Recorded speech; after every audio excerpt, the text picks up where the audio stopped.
మీరెవరండి ఈ దేశంలో నిర్ణయించడానికి 888 ఉండాలని?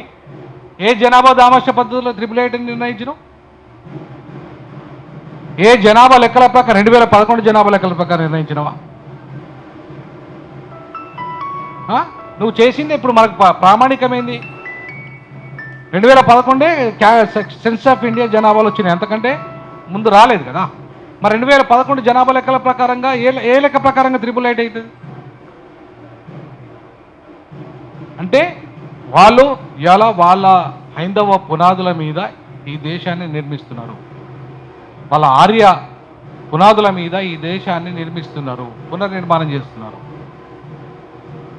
అంటే ఇంద్ర సభ 888 888 మంది సభ్యులు ఉంటారు అక్కడ ఇంద్ర సభల. అదే సభ ఆ ఇంద్రుని సభని ఇక్కడ నరేంద్రుడు, ఆ ఇంద్రుడే ఈ నరేంద్రుడు